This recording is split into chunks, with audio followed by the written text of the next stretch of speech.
Là, il y a mon pote, putain, le bâtard.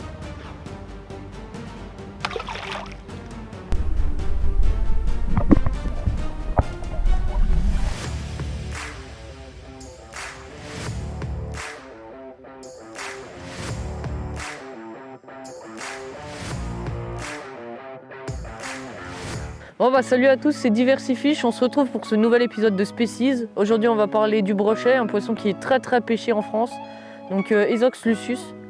Donc Esox lucius c'est un poisson qui, comme vous le savez sûrement déjà, vit dans quasiment tout l'hémisphère nord.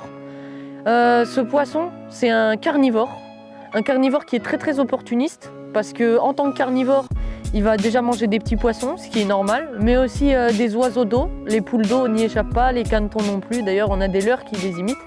Il va aussi manger les rongeurs qui tombent dans l'eau ou qui tentent de traverser, ce genre de choses. Et en plus de ça, le brochet, il est vraiment cannibale. Il va vraiment pas hésiter à manger ses congénères de plus petite taille. Donc le brochet, c'est un poisson qui est très fusiforme et allongé. Il n'a pas de nageoire dorsale, contrairement à beaucoup de poissons qui ont soit une nageoire dorsale épineuse ou comme ça, par exemple, comme chez tous les autres poissons quasiment. Et ben lui, il en a pas, ce qui lui donne une allure très aérodynamique, qui lui permet de faire des pointes jusqu'à 50 km/h pour attraper une proie. Donc le brochet aussi a une grosse particularité qui est très visible, c'est son crâne qui est très allongé, avec une mâchoire très plate qui est garnie de 700 dents, donc ça fait quand même pas mal de dents dans la bouche du broc, hein. Le brochet, c'est aussi un prédateur qui grossit très vite, au bout de 2 ans environ. Donc comme je le dis à chaque épisode, au niveau détail, c'est juste des approximations, c'est jamais totalement exact. Ça peut varier en fonction du cours d'eau, en fonction de la quantité de nourriture qu'il y a de disponible. Mais en général, un brochet, à partir de 2 ans, ça va atteindre 50 cm, et à partir de ces 2 ans, ça va prendre environ 10 cm par an, jusqu'à atteindre plus du mètre pour certains. Toutes ces caractéristiques réunies, ça fait du brochet un apex prédateur de nos rivières. Bon, bien sûr, aujourd'hui, on va parler que de Esox lucius qui est présent en grande quantité chez nous, le grand brochet. Mais il existe bien sûr d'autres types de brochets, comme par exemple le brochet maillé, qui s'appelle Esox niger, il me semble, le brochet américain, donc Esox americanus, et le brochet de l'amour, dont je ne me souviens plus du nom latin, mais c'est pas très grave, de toute façon, on n'en croise pas beaucoup. Pour ce qui est de la reproduction du brochet, eh bien, il y a une musaraigne, gros, elle vient de passer là, genre sur le tronc à côté de moi, et de repasser en dessous là. Pour ce qui est de sa reproduction, généralement on retrouve une grosse femelle qui est entourée de 3 à 5 mâles. Ça dépend beaucoup de la densité en population du milieu. Mais cette femelle, elle va être entourée par ces 3 à 5 mâles et se faire un peu féconder pendant une petite période. Ensuite, les brochets, ils vont rejoindre des zones qu'on appelle zones de frayère, qui sont souvent réaménagées par les APMA parce qu'il n'y en a plus beaucoup. C'est des zones assez inondables pour que les brochets puissent aller dedans. Il y a peu de fond et il y a énormément de plantes et d'encombrements sur lesquels ils peuvent déposer leurs œufs. La femelle va alors pondre ses œufs entre 7 et 11 degrés, donc ça peut dépendre en fonction des années, comme en ce moment ça varie beaucoup. Mais généralement c'est entre avril et février, il me semble.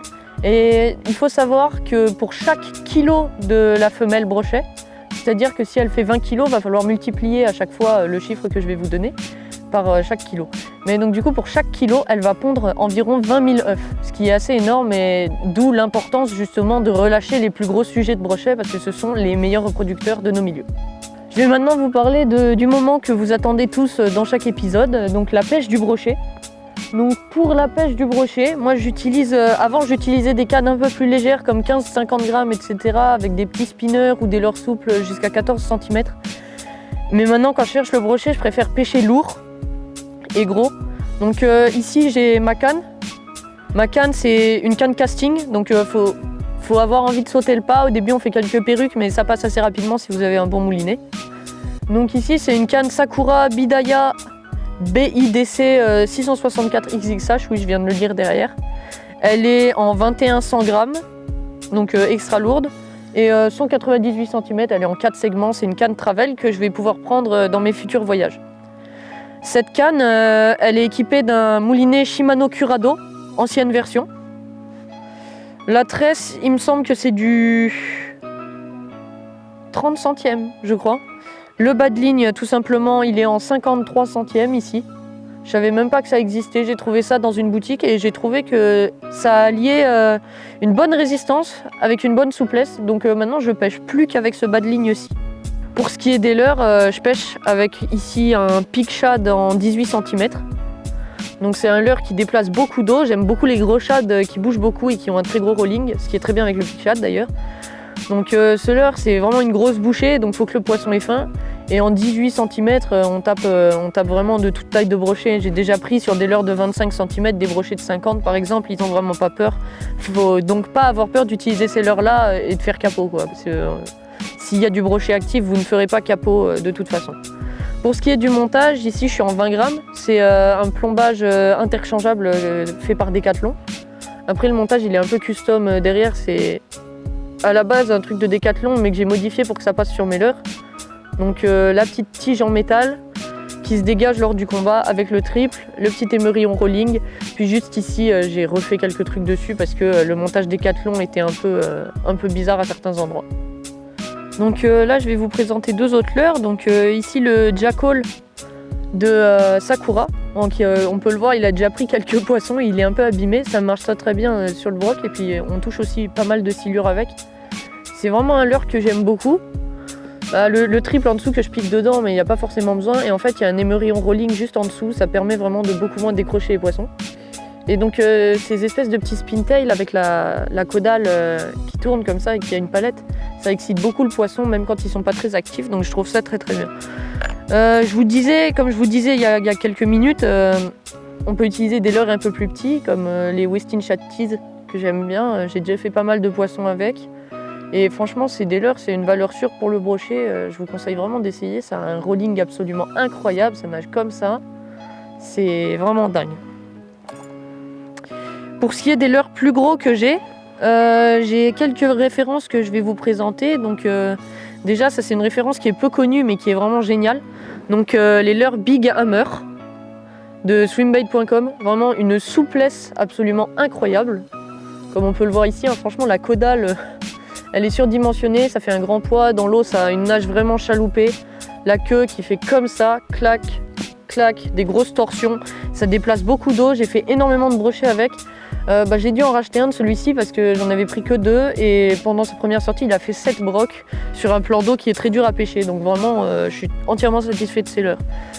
Après j'ai un autre leurre qui est assez massif que tout le monde connaît aussi, c'est le Dexter Shad.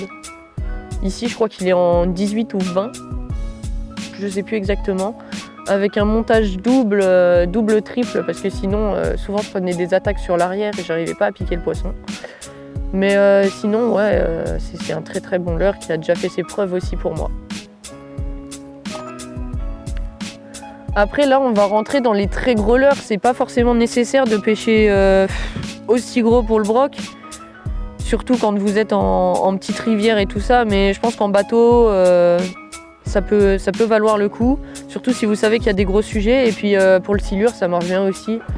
Donc là, ça ressemble un peu à un corps de Muras Mouse, c'est un peu la même chose. Sauf que là, c'est Mad Cat qui fait ça, donc une marque pour le silure justement. Et là, je crois qu'il est en 25 cm et il est vraiment super bien. J'ai déjà fait 2-3 poissons avec. Pour le coup, c'est les plus petits poissons de l'année que j'ai fait avec ce leurre, donc c'est un peu bizarre. Mais c'est souvent comme ça, de toute façon, quand on pêche le broc, les petits ont tendance à être un peu plus énervés. Donc quand je pêche avec des gros leurres comme ça en casting, j'ai tendance à pas trop faire d'animation. C'est-à-dire que je vais pas du tout faire de Dancy ou quoi, je vais juste varier ma vitesse de linéaire. Et généralement c'est toujours comme ça que j'ai fait des poissons. J'ai remarqué que quand je faisais des animations en fait, ça tire beaucoup sur le fil, je pense que ça doit faire un peu de bruit bizarre dans l'eau sur la tresse ou je sais pas quoi, mais j'arrivais plus à déclencher de touche alors qu'en ramenant en linéaire, j'arrivais très bien à faire du poisson. Bien sûr, il y a une catégorie de leurres dont je n'ai pas parlé parce que je ne pêche pas beaucoup avec, donc je ne pourrais pas vous en dire grand-chose. Ce sont les leurres dures qui sont aussi très efficaces sur le brochet. J'en ai fait quelques-uns avec, mais c'est vraiment pas une pêche que je privilégie, donc j'évite d'en parler ici, mais j'en montrerai quelques-uns à la caméra.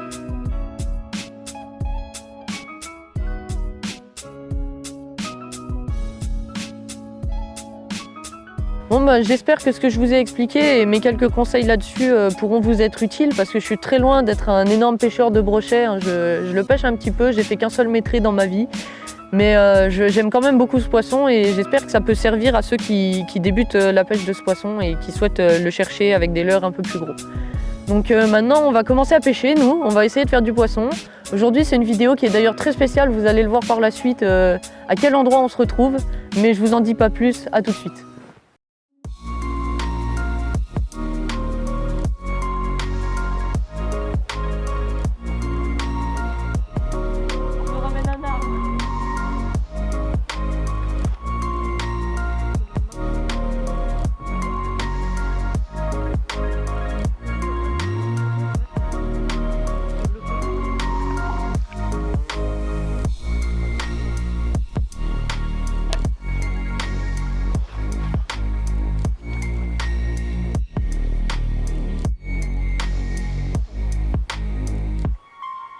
Alors aujourd'hui c'est un épisode un peu spécial parce qu'on est ici pour pêcher le brochet sur l'étang de Intervention Tristan. Et du coup on est là pour pêcher le broc en barque, qui est un truc que je fais jamais vu que j'ai pas de barque. Oh putain, excité le bordel. Pas qu'il se décroche juste. Allez hop, ouais il est sympa. Vas-y. Il est dedans. Ouh yes. Ça c'est fait ça. Wow, t'as vu Marc qui est là de l'autre côté?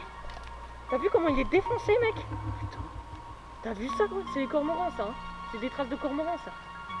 Bon bah débrief du premier fiche, un beau poisson qui devait faire 70, un bon 70, sur la petite casting Sakura là, la big bait, un leurre de 20 cm. Et en pleine eau, donc visiblement ils sont en pleine eau en train de s'alimenter, pas sur les rebords. Joli petit broc. Un peu esquinté là en fait, c'est pour ça qu'il saigne je crois. Allez Pépère. Allez vas-y Pépère. Allez hop. Me dis pas qu'il va pas repartir quand même parce que là je pète un plomb. Mais il est bien blessé par les cormorans, t'as vu ça? Ouais. Vas-y tu peux relâcher je pense. Ouais, faut juste qu'il reparte. Hein. Voilà, putain, ça c'est parfait.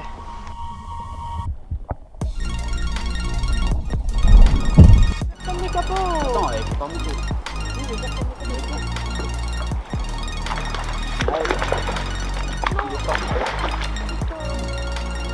Pourquoi tu dois monter dans ta... Alors, personne n'est capot. Donc du coup, pour tenir le broc, je te le montre. Ouais. Comme ça, tu vois, là t'as une arête, tu suis l'arête, là t'as une encoche. Juste ici, là il y a mon doigt, putain le bâtard. Tu vois, putain, calme-toi. Calme-toi. Il a pété un câble et j'ai touché sa corde sensible ou quoi? Arrête. Arrête. J'essaye pas de te violer, je te promets. Arrête. Ah putain, ouais, okay, attends, il est calme. Non, parce que tu vas galérer là quand il bouge comme ça. Alors, vraiment, regarde. Tenir comme ça, clac. Tu glisses ton doigt ici. Tu mets là dans l'encoche. Là, je viens de me faire choper par la dent. Donc, je vais pisser le sang sa mère. Après, je pense. Bah, lui, c'était un actif. Hein, putain. Actif, ouais, c'est clair.